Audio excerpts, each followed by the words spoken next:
إذا السلام عليكم ومرحبا بكم في لايف جديد اللي إن شاء الله نستقبلوا فيه أيضا مكالمات. فمرحبا بالجميع، ننتظروا حتى يدخلوا كامل ونفهمكم يعني طريقة عمل هذا اللايف.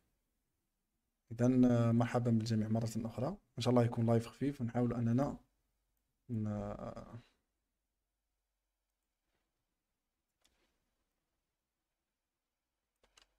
إذا هكذا جيد إن شاء الله. فقط يكون الصوت واضح وتكون الصورة واضحة، بهذا نقدروا يعني نديروا بث بدون يعني أي مشاكل. إذا مرحبا بالجميع. سيشعر جميع ما عند توفر خدمة الإشراف. نعم. إذا مرحبا بالجميع. راه معنا فارس ومعنا إكسشونج ومعنا يعني عماد، فمرحبا بكم جميعا. فقط يعني اللي التحق بنا للساعة راح نتكلموا على طريقة العمل هذا اللايف ولا كيفاش راح يكون اللايف. راح نديروا تقريبا كما اللايف اللي درناه آخر مرة.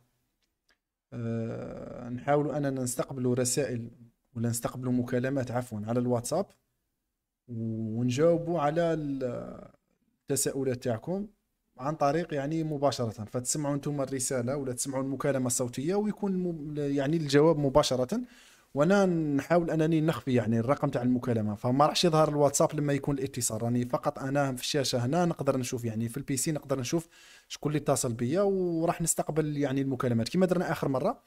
هكذا يعني تقرب الفكرة اكثر واكثر، وهكذا نقدروا يكون يعني تجاوب. يعني راح نجاوبك في اللايف هذا، تسال ونجاوب تسال ونجاوب، هكذا تتضح الفكره. لان كاين ربما ناس بزاف لما يطرح عليك سؤال ما يقدرش من يعني من خلال السؤال انه يوصل ربما المعلومه كي يكون كتابي. ولكن لما يكون يعني هناك سؤال يعني كي يكون يعني الكلام مباشره نتكلموا، يكون مباشره عباره عن مع يعني اسئله مباشره يعني بالهاتف، فتكون افضل وافضل. فقط للتحق بين الساعة. هذا هو رقم الواتساب، هذا هو حسابي. تدخل مباشرة تجد الرقم تتصل، والوقت اللي ما عندناش فيه يعني اتصال اللي ما راحش يتصلوا فيه الناس فينا، هذا الوقت ان شاء الله نحاولوا اننا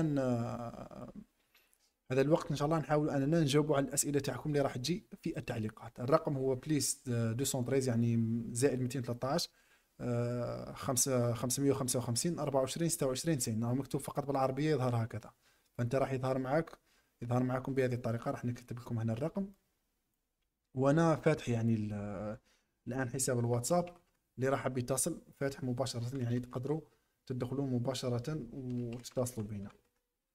فتقدر تدير يعني 213 بليس، ولا تقدر تدير يعني دوبل زيرو، نفس الشيء راح يخرج يعني نفس يعني دير فقط الزائد هنا امام 213 وتقدروا تتصلوا. الاسم تاعي راهو 200 يعني الاسم تاعي هو سالم معراجي. راح يخرج لكم الحساب كما درنا اخر مره. يعني الناس اللي راهم معنا هنا جدد ربما ما يعرفوش كيفاش، ولكن اللي كانوا معنا في اللايف اخر مره راح يعني يعرفوا الطريقه اننا نقدروا نستقبلوا رسائل. وانا الواتساب يعني راهنا امامي، اي اتصال راح يجي راح نكون مباشره مستعد باش نجاوب على الاسئله تاعكم مباشر. يعني السؤال مباشر والاجابه تكون مباشره، ونزيدوا ايضا نجاوبوا على يعني التساؤل تاعكم. اذا فمرحبا بكم. راه معنا ايضا هنا كريبتو افار. جود بوي مرحبا بك خويا العزيز. ميهوب بومديونه وعليكم السلام. وصفة نصفها هل ممكن تجاوب على سؤالي عن المواقع لأن البث انقطع عنده؟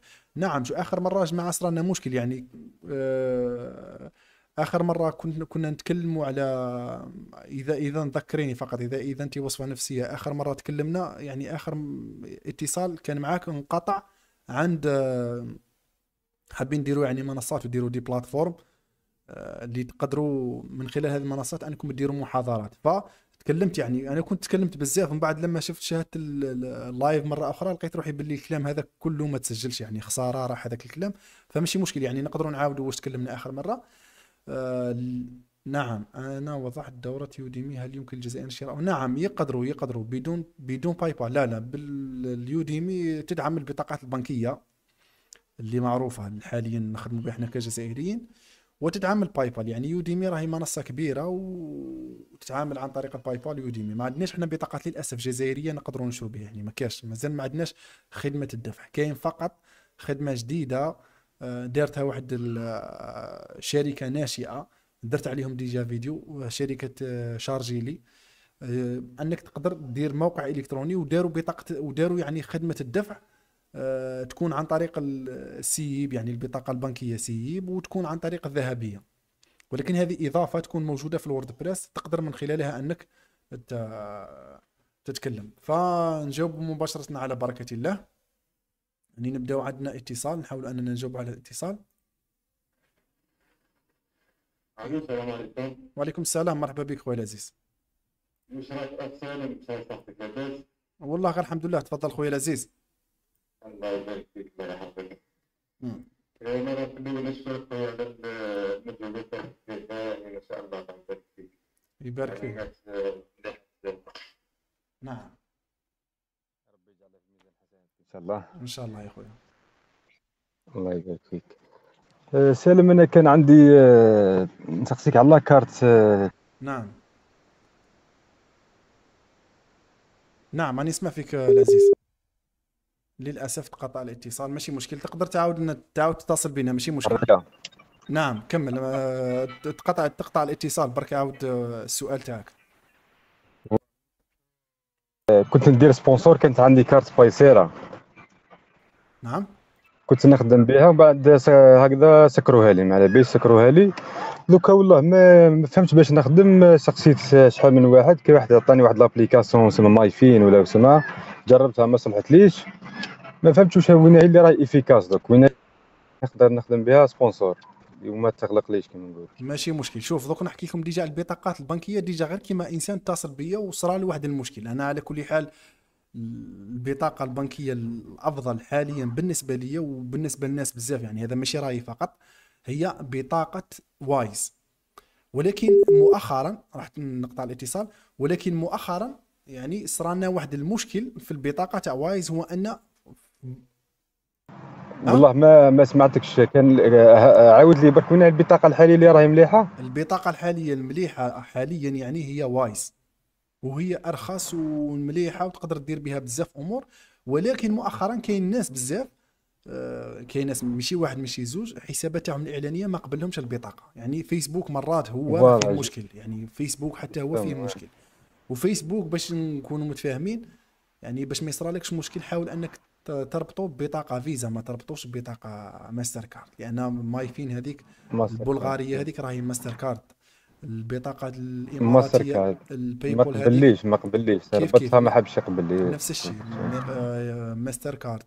فكاين بطاقات كثيره ماستر كارد هي نورمالمون يقبلها، هي نورمالمون يقبلها، وكان في السابق يقبلها، ما كان حتى مشكل، البطاقه فيها رصيد يقبلها. بصح مؤخرا ولا فيه مشاكل. فوايز حتى هي كاين ناس صرا لهم مشكل معها. فاذا شفت باللي انت ما قبلكش البطاقه وصرا لك مشكل، حاول انك تربطها بالباي بال، يعني تكون مربوطه ودير حسابك الباي بال، هو اللي يديروا طريقه الدفع، يقبلها بدون اي مشاكل. يعني تدخل ان دراهمك شاء وتخدم، ما الله. كان حتى مشكل. وهذه انا جربتها، يعني هذه مور ما انسان سالني جربتها، كي تربطها بالباي بال تقدر تخدم، ما كان حتى مشكل يعني. والبطاقه راها مربوطه وفيها الحساب، فيها يعني الرصيد، هذا مكان. دوك نجربها. والله غير خويا سالم على بالك راهم لي سبونسور حابسين، راني في مشكل مقلق شويه. ان شاء الله برك. مشكل والله وايز صدق. تطول شويه ولا ما تطولش؟ المشكل وايز خويا تطول العزيز، شويه. لا وايز راه الناس وايز تقدر تجيبها، يعني الوايز الحاجه المليحه تقدر تدومونديها في الساعه اللي دومونديتها فيها، تقدر تخدم بها، يعني يعطوك كل المعلومات تاعها وتقدر مباشره تبدا تخدم بها. ولكن باش نكونوا يعني واضحين، حتى وايز فيها مشكل الغلق باش نكونوا متفاهمين. ولكن بطاقه تخيل انت تخدم بها وبيبول ولا وسم هذه؟ لا ماشي البيبل، ماشي البيبل. كاين واحد، كاين هذيك وحده بيبول خلينا، ولا هذيك فين قالوا لي الاماراتيه، عليها. هذيك الاماراتيه بطاقه هذيك راهي ماستر كارد. وحتى هذيك تقدر دير بها سبونسور، يعني تقدر تربطها بالباي بال وتقدر دير بها سبونسور. ولكن ماهيش بطاقه يعني اللي تعتمد عليها، يعني ماهيش بطاقه اللي تقدر تعتمد عليها. انت كدير سبونسور راك تحط دراهم كبيره. فما ننصحش ان الناس اللي راهي دير سي فري. سبونسور، يعني هذه خدمته. كاين اللي خدمته سبونسور، يعني دائما كاينه ميزانيه يخدم بها سبونسور، وليق ما يحبسش السبونسور هذاك. فما ننصحش انك تخدم بها. ولكن بطاقه وايز راهي نجرب وايز ان شاء الله. صحيح، الوايز راهي 7 اورو، وتقدر دومونديها وحدك وخدم بها، ما كان حتى مشكل. وفيها 3 بطاقات افتراضيه، يعني فيها 3 بطاقات افتراضيه من غير البطاقه الاولى، تقدر كامل تجربها الله يبارك فيك. وخدم بها وجيده وما فيها حتى مشكل. والناس يعني الناس كامل اللي تخدم سبونسور يخدموا بوايز باش يكون على بالك.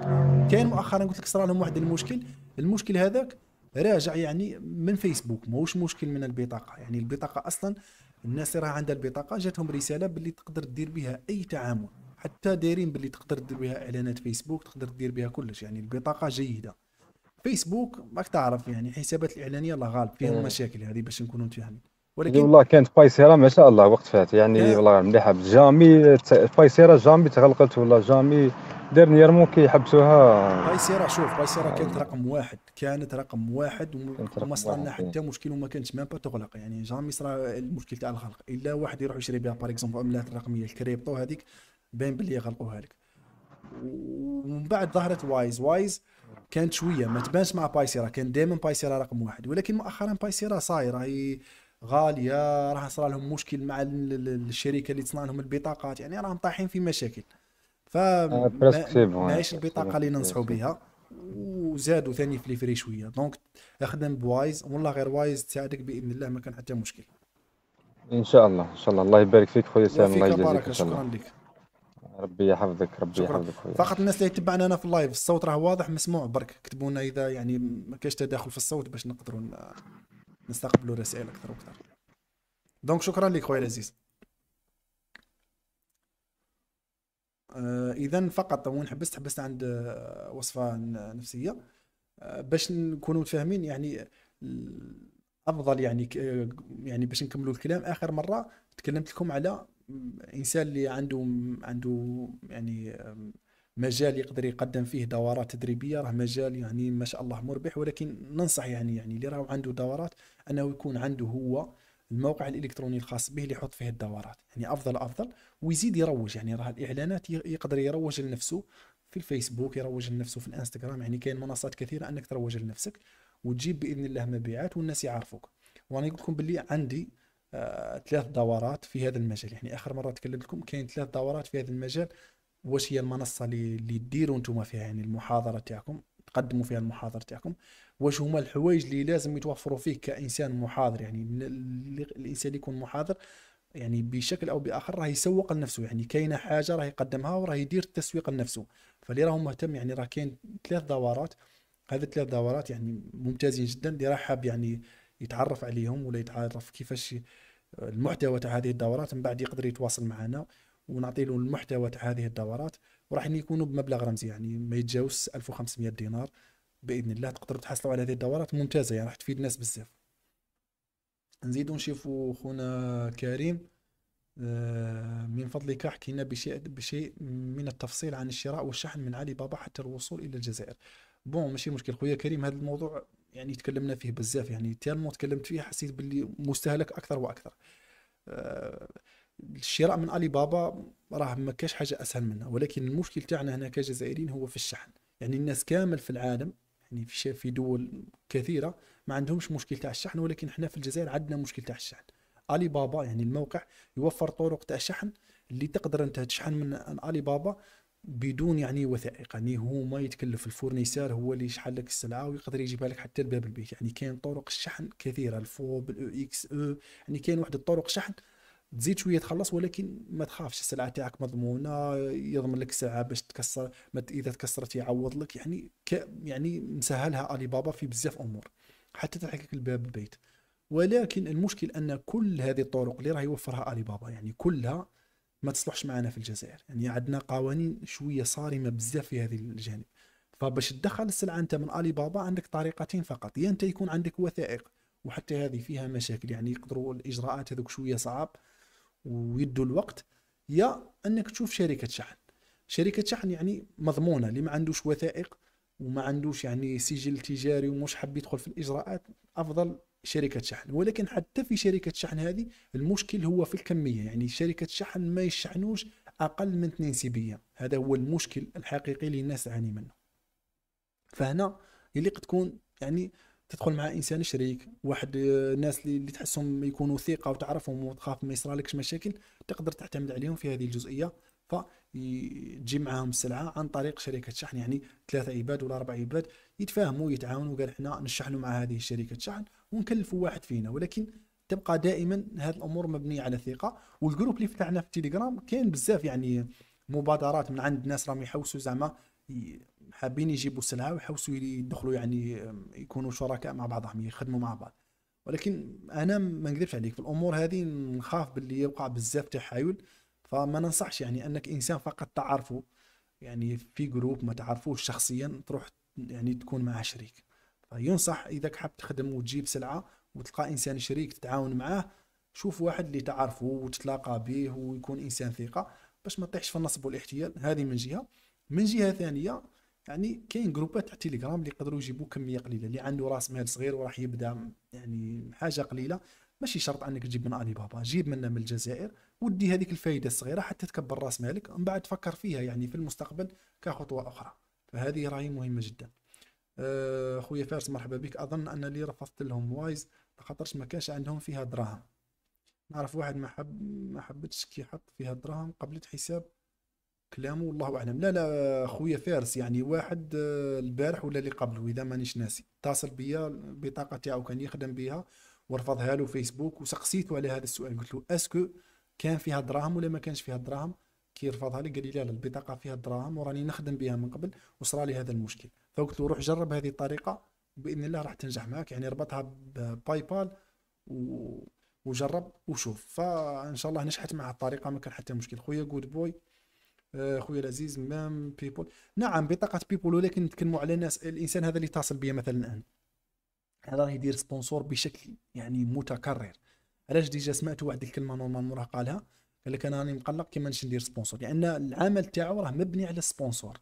يعني الخدمة تاعو باش تمشي مبنية على سبونسور. ربما ما على باليش عنده ورشة، عنده ما على باليش يقدر هو يكتب لنا هنا في التعليقات يخدم يعني برودوي ينتج كاين ناس بزاف يعني هاي تخدم.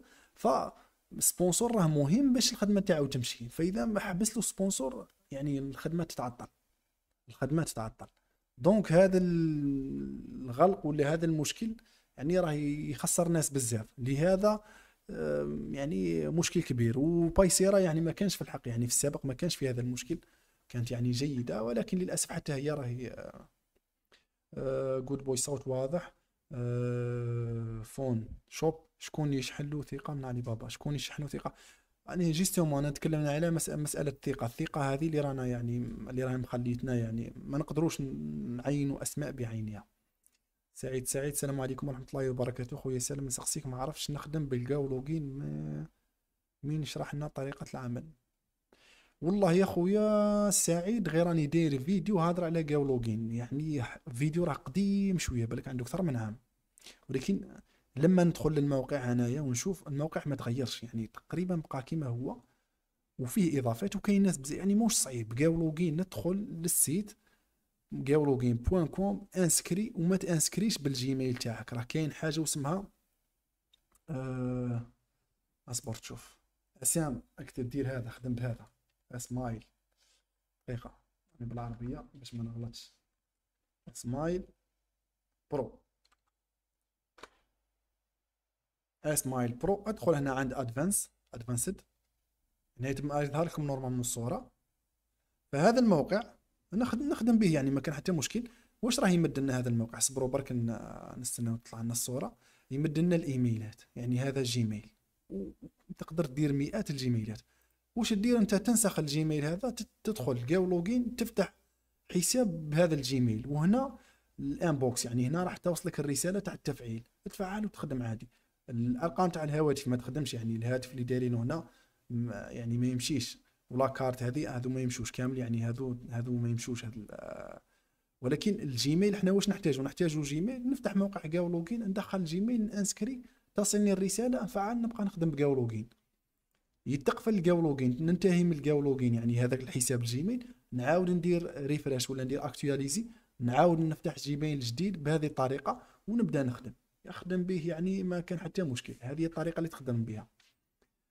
كيف نتواصل معك من أجل الدورات؟ راح نخلي لك نخلي لكم جيميل ماشي مشكل. الجيميل الجيميل راه هنايا عفوا فقط نخلي لكم الجيميل اللي راح حاب يتواصل معي على الدورات. الجيميل فقط راني نستقبل فيه الدورات دونك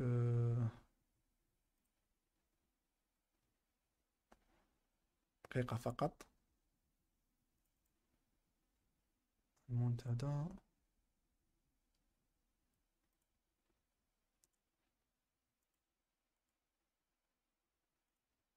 فقط باش ما نغلطوش. الجيميل هذا هو، هذا راه في اللي حاب يعني يحتاج دورات، نوريكم دورات يعني دورات جيدة. نجو هنا فقط نزيدو شوية في باش نقدروا نقراو التعليقات. إذا هذا هو الجيميل.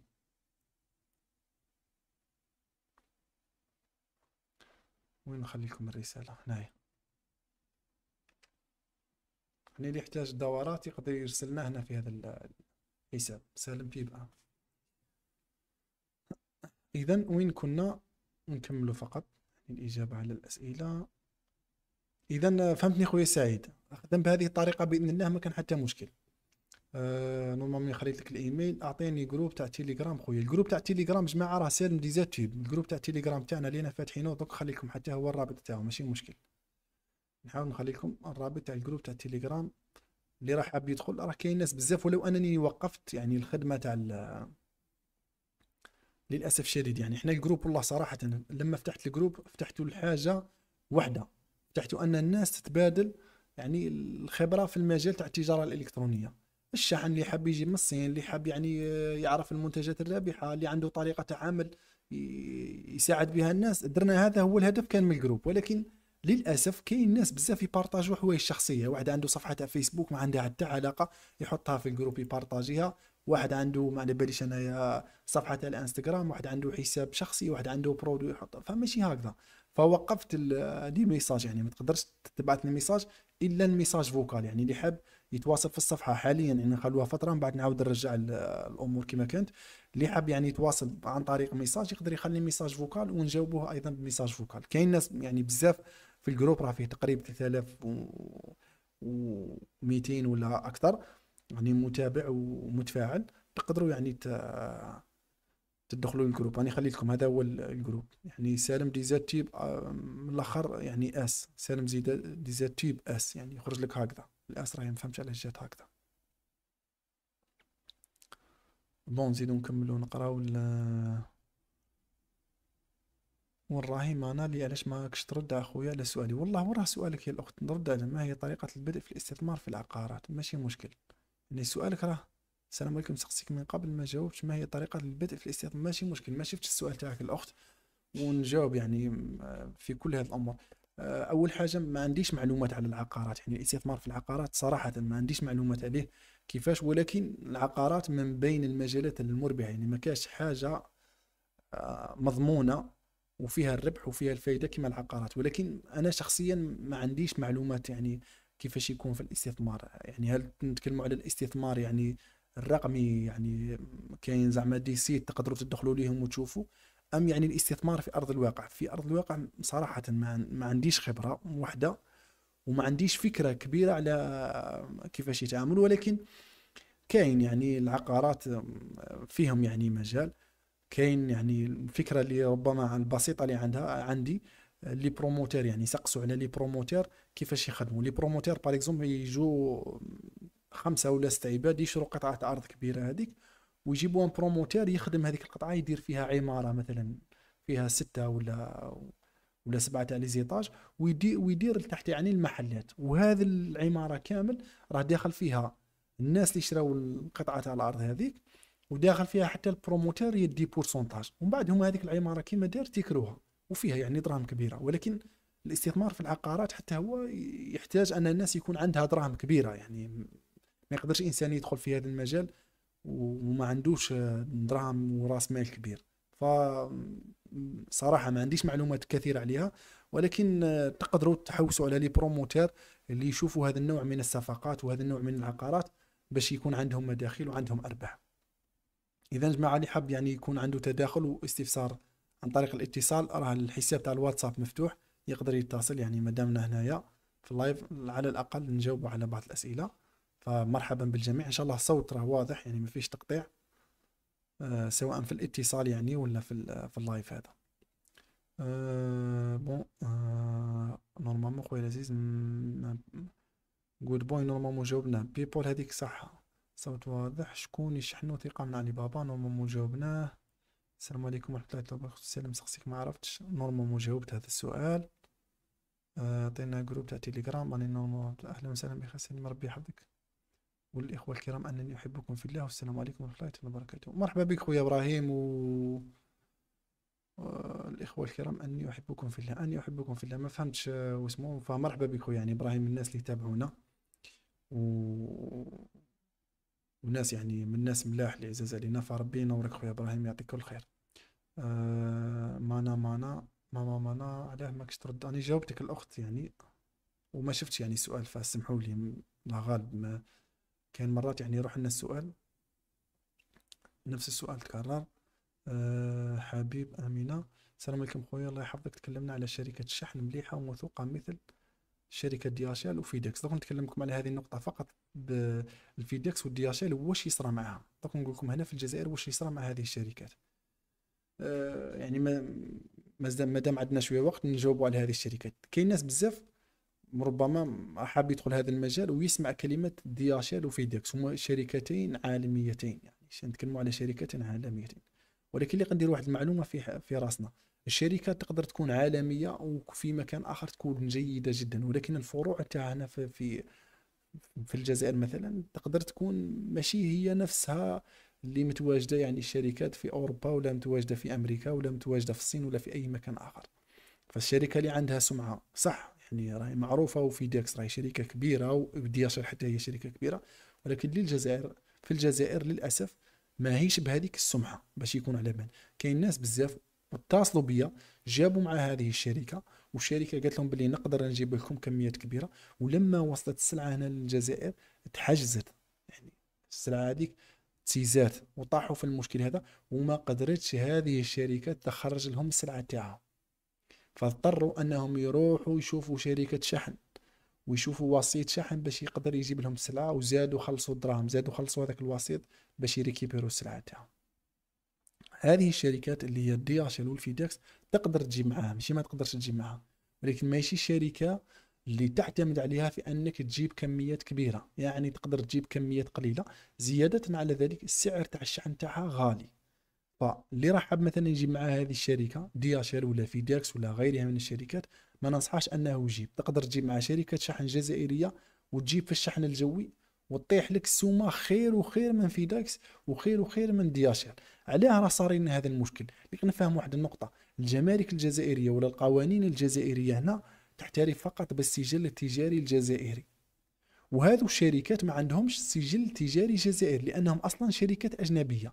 نفس الشيء مع الشركات مع الموردين اللي في الصين. ففي الصين يقول لك نقدر انا نجيب لك، لان السجل التجاري تاعو الصين، هذا المورد اللي في الصين راه سجل تجاري عالمي مرن، يعني يقدر يدخل كامل الموانئ العالميه ويقدر يدير به كل الاجراءات بهذاك السجل التجاري. يعني من الصين يقدر يشحن الامريكان، يقدر يشحن استراليا، يقدر يشحن لاي مكان بدون مشاكل.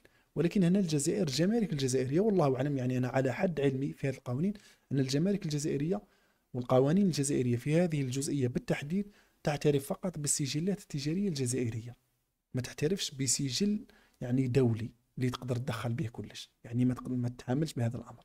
فمشكل هنا، عندنا مشكل. فانت تجيب سلعه مع هذه الشركات ولا المورد في الصين يقول لك انا نقدر نجيب لك ونقدر ندخل لك السلعه، يصرى لك مشكل. من بعد حتى هذو الموردين اللي راهم في الصين راهم عارفين باللي راه يصرى هذا المشكل، واش ولاو يديروا دي كونفونسيون مع شركات شحن جزائريه. يقول يتفاهم مع شركه شحن جزائريه، يقولوا انا ندير الاجراءات ونوصل وانت تكمل وتدي حقك. فهكذا راهي تمر الامور، يعني هذه المعلومه اللي راهي عندي. فانت باش ما تطيحش في هذه الامور كامل، ما تجيبش يعني مع هذه الشركه، تجيب مع شركه شحن جزائريه، خليه هو يتخبط مع الجمارك يدبر راسه. اصلا انت وانا يتفاهموا في بعضهم، يعني الجمارك وشركه الشحن متفاهمين، ويقدر مثل ما قلت لكم في لايف اخر اللي عنده حاب يجيب كميات قليله ومش يعني ما يخافش، ما لقاش شركه الشحن اللي تجيب له، خايف يطيح في النصب والاحتيال، يقدر يعتمد على نفسه. انت فقط روح لشركه شحن اللي متمثله في شخص واحد، يعني شركه شحن معنويه متمثله في شخص واحد، اكري عليه السجل التجاري. راه كاينه حاجه اسمها كراء السجل التجاري، اكري هذاك السجل التجاري ودير الاجراءات تاعك وجيب بنفسك. اذا خفت تطيح كامل في المشاكل هذو، شوف شركه شحن، يعني شوف شركه شحن هي اللي دير لك الاجراءات هذو باش ما تطيحش في مشكل. وانا علاش راني دائما نقول لكم باللي شركه شحن رغم ان راه كاين تاخيرات وراهي الامور شويه صعيبه، بصح يعني شركة الشحن راهي معروفة وتخدم يعني منذ سنوات وراهي في المجال، وهذا هو التخصص تاعها، يعني هذا هو العمل تاعها. ومع هذا راه يصرى لهم تأخير ويصرى لهم مشاكل. فتخيل انت يا جديد في هذا المجال، عباك راح تشيب قبل وقتك، راح تكره المجال، حاجة واسمه تجارة وندخل سلعة تكرهها يعني مع الإجراءات. للأسف كاين أمور ما يشت يعني ما تمشي كما لازم الحال. هذا ما كان. فباش ما تطيحش في المشكل هذا، حاول انك يعني ما تخدمش بنفسك وما تخدمش مع الشركات اللي مش معروفه. خدم مع شركات جزائريه راهم يعرفوا كل الامور وكل المشاكل ويقدروا يحلوا لك المشاكل تاعك. سعيد شكرا لك. ماما منا انصحنا بدورات، ماشي مشكل يعني. كاين دورات يعني في مجالات كثيره.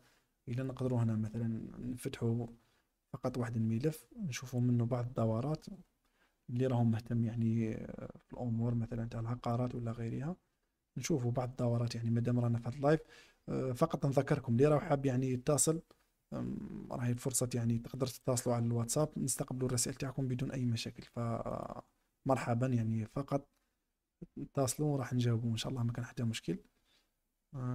دورات تدريبية دوك نشوفوا فقط بعض الدورات اللي راهم مهتم يعني بهذا المجال فقط. إذا فتح الملف فقط هذا. بون. الدورات تاع اللي راهو حاب يتعلم ولا كيفاش يقدم مثلا، يعني عنده دورات تدريبية، هو يكون مقدم، يكون يعني إنسان محاضر. فكاين 3 دورات ممتازة جدا، والدورات باللغة العربية، يعني دورات ممتازة جدا اللي راح حاب يعني يكون في هذا المجال. فالدورات ما شاء الله يعني. الدورات هي كيفاش تدير يعني تصميم منصة تعليمية احترافية من الألف إلى الياء. يعني أنت كيفاش تكري المنصة التعليمية، أنت وين راح تقدم الدورة تاعك، تحتاج أنها تكون عندك منصة تعليمية اللي أنت تقدم فيها. أيضا كاين دورة ثانية وهي أدوات المحاضر ومهارات التسويق. واش هما الأدوات اللي يستعملهم الإنسان المحاضر وكيفاش يكون التسويق. فأمور مدروسة وأمور يعني أكاديمية. فاللي راح حاب يعني هذا الدورتين راهم أيضا متوفرين. كاين أيضا دورة ثالثة في إعداد الموارد التعليمية باحترافية. فهذو 3 دورات كامل عندهم علاقة ببعض. اللي راح يحب يعني يهتم بهذا النوع من الدورات راهم موجودين، وإن شاء الله نحاول نوفرهم بسعر يعني رمزي، ماشي حاجة كبيرة. الدورات أيضا راهم موجودين في منصة ايزيتي، اللي حاب يعني يتحصل عليهم يقدر يدخل ويشوف فيهم. باقي الأمور كاين دورات في مجالات كثيرة يعني.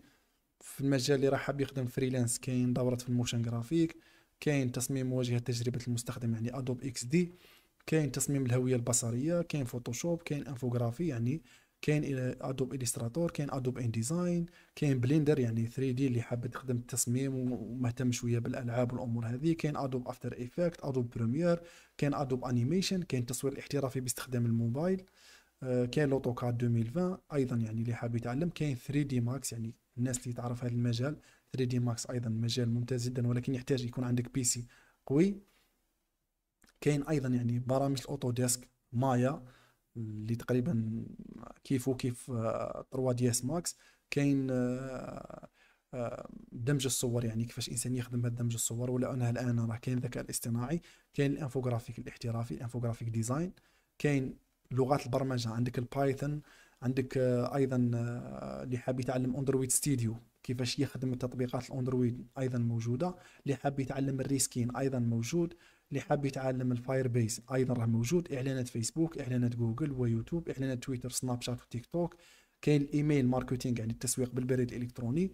كاين ايضا دوره في الدروب شوبينج وتصميم متجر على شوبيفاي. كاين اسرار صياغه المحتوى وفن كتابه الاعلانات. كاين تصميم موقع تجاره الكتروني احترافي. كاين ايضا لي نوسيون دو باز ولا مبادئ الوورد بريس ايضا اللي حاب يدخل هذا المجال. جوجل اناليتيك.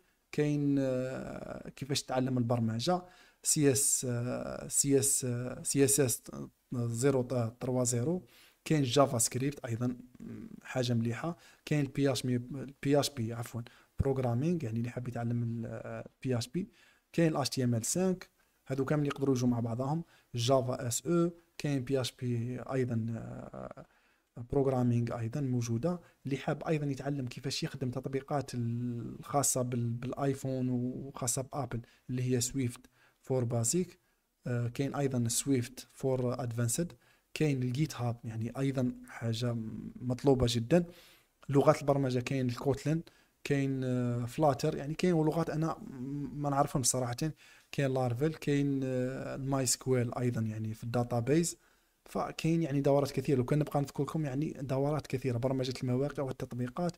كاين ايضا اللي راه مهتم بمجال البنوك والمحافظ الالكترونيه ايضا موجود. البنوك والمحافظ الالكترونيه وبوابه الدفع، مهارات البيع وفن الاقناع، ميرش باي امازون اللي راه مهتم بالربح من امازون او تحديدا ميرش باي امازون. كاين ايضا دوره البيع على امازون اللي هي امازون اف بي اي، ايضا دوره جيده جدا.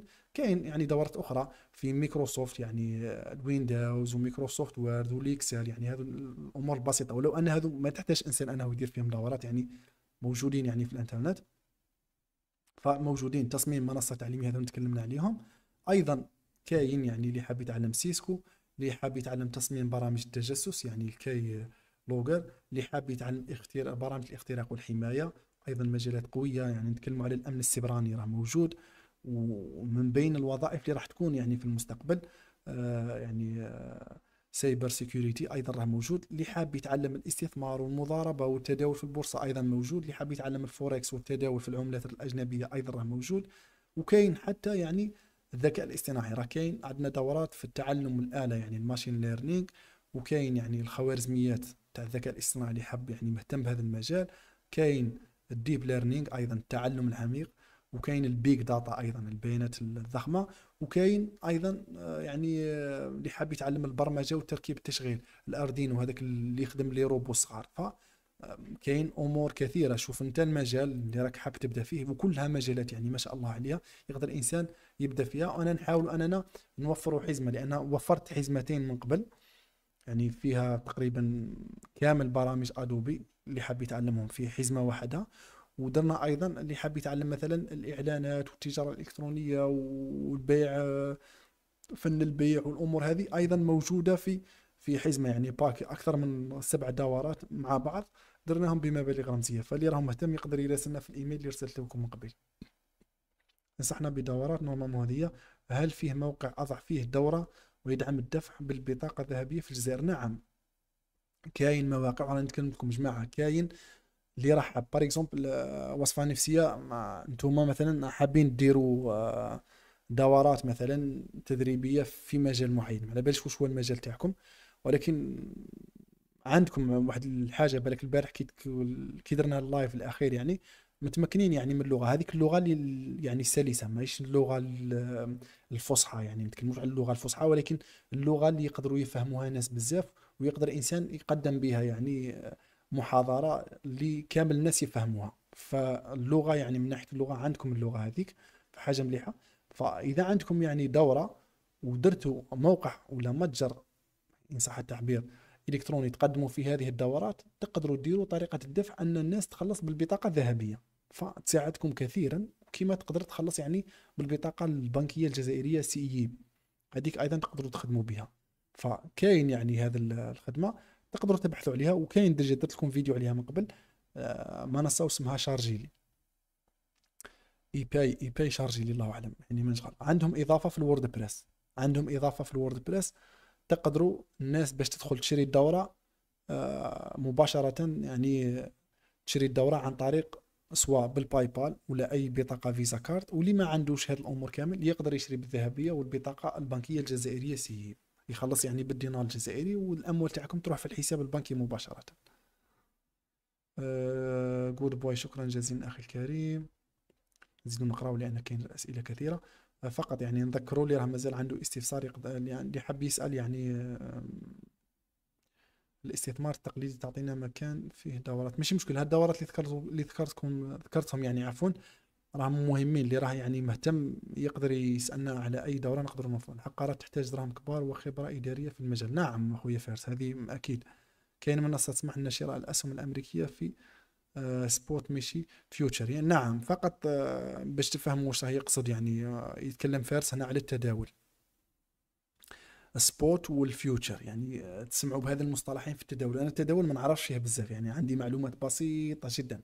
سبوت هي لما تحب مثلا انت تشري عمله رقميه ولا تشري سهم كي يكون هابط. يعني مثلا نفترض ان هذا السهم انت حبيت تشري هذا السهم، السعر تاعو كان يدير 100 دولار، يعني كي ينزل السقف تاعو مثلا ولا يدير 100 دولار، ولا شفتوا انت باللي هابط تستثمر فيه، تشري انت هذاك السهم 100 دولار، تنتظر نهار اللي يرتفع هذاك السهم، يطلع مثلا كان يدير 100 دولار، بعد يومين ولا بعد اشهر شهرين ما على بالناش، يطلع هذاك السهم تاعك داير دراسه ومتوقع باللي يقدر يطلع بعد اسبوع عفوا، فيطلع يعني من 100 يولي 150، فتروح انت تبيع ذلك السهم. هذا اسمه تداول عن طريق سبوت، يعني مباشره تشري كي يكون منخفض وتبيع كي يكون مرتفع.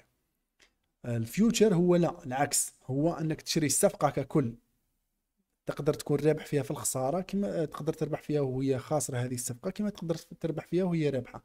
فهذا شغل معقد شويه نوعا ما، فقط ناس يعني اللي يتبع فينا. انا خصني خبره دراهم. خبره، نعم. خبره دوك انسان، الخبره تكتسب، ما كاش الخبره تجي هكذا. يعني الخبره كما يقول سيدنا علي انما العلم بالتعلم، يعني الامور هذه تجي مع الوقت، ولكن الانسان يشوف المجال اللي هو يحس روحه باللي يفهم فيه. أسطورة الملوك أريد أعرف لماذا أنا حلو. بون مانيش عارفين لا. راح جود بوي، واش رايك في البوست اللي جاي في البوست اللي جاي في الفيسبوك، البوست ولا البوست؟ بون اذا تقصد البوست يعني الترويج اللي يندار تلقائي، فنورمال هذاك تلقائي يعني ستوندار، ماهوش حاجه بروفيسيونيل، هضرنا ديجا من قبل عليه. تقدر في صفحتك الشخصيه تبوستي وتدخل يعني بطاقه بنكيه ولا حسابك الباي بال وتبوستي، ففيه اعدادات تلقائيه، ماهوش حاجه بروفيسيونيل. ولو حتى ان هذاك تقدر تعدل عليه، مثلا انسان يحب يجيب بزاف مشاهدات ولا يحب يجيب لي لايك، يقدر يستعمل هذه الطريقه، ولكن ماهيش جماعه بروفيسيونيل. افان موت، السلام اخي، هل الشحن في داكس الى من علي اكسبريس تقصد في داكس الى عادي؟ نعم الشحن نورمال عادي في داكس ودياشن. ما نتكلموا على الشحن انسان حاب يجيب منتج واحد وزوج وثلاثه، يعني عادي جدا، هذاك ماهيش مشكل. انا نتكلموا على الناس اللي حابه مثلا تخدم تجاره وتجيب كونتيتي، تجيب واحد سي بي ام 2 سي بي ام، يقدروا يقول لك هذو الشركات اننا احنا نقدروا نوفروا لك، ولكن طيح في مشكل. فنش نتكلموا على فيداكس ودياشير في الامور البسيطه. وهنا فيداكس ودياشير عندهم مراكز، يعني دياشيل عندها خطره، شفت رحت ليهم مشكل، يعني الناس اللي تخدم ثم اصلا ماهيش فاهمه ابيبري كيفاش العمل. دياشيل راهم في حيدره، يعني خطره رحت لهم في حيدره بلاصه يعني جايين فوقها كامل، لقيت دياشيل قلت له والله غير نروح ندخل نسقسي، دخلت سقسيتهم. فالناس اللي تخدم تما حتى هما ماهمش معلومه مش متوفره. ف دياشيل حابه تدير فروع في كل مكان، ولكن للاسف راه المشكل هنا ماهوش المشكل في الشركه بحد ذاتها، المشكل راه عندنا هنايا. دونك نزيدو نجاوبو. كيفاش نشوف واحد كيفاش نشوف واحد يجيب كلوب؟ ما فهمتش. كيفاش نشوف واحد يجيب لي معاه من الصين؟ شوف اذا كاين واحد راهو في الصين وراهو جاي، هذيك ما تفكرش كاع اصلا، يعني هذاك يقدر يجيب لك مكان حتى مشكله. راك تتكلم على كابا، يعني يجيب لاب نظن تقصد لابتوب يعني ميكرو بورتابل، فهذيك ما تخممش، يعني يجيب واحد زوج ثلاثه ماشي مشكل. هنا راك تتكلم على حاجه واسمها الكابا، السيد كي يجي يجيب في الطياره، اذا طلبوا له يخلص يعني ماشي مشكل، ولكن في الغالب الامور بسيطه. هل عندك دورات على التجاره؟ نعم كاين دورة التجاره الالكترونيه ويا جود بوي. وفيسبوك ادز، نعم هذو كامل راهم عندنا باذن الله، يعني اللي مهتم يقدر يرسلنا في الايميل نرسل لكم الدورات اللي راهم موجودين، يعني ان شاء الله يساعدكم. بون فقط باش نوضح واحد الفكره. آه، هنا الناس اللي مهتمه يعني بالدورات،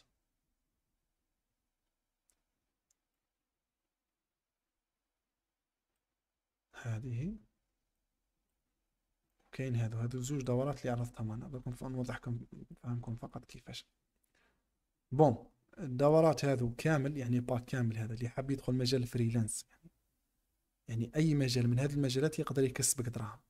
الموشن جرافيك مجال ممتاز جدا ممتاز جدا. راح تخدموا بادو افتر ايفكت، عندك في الفوتوشوب دوره، في اليستراتور دوره، وعندك دوره في البريمير، ادوب بريمير تاع المونتاج، افتر ايفكت ايضا دوره، وعندك ادوب انيميشن وادوب ان ديزاين.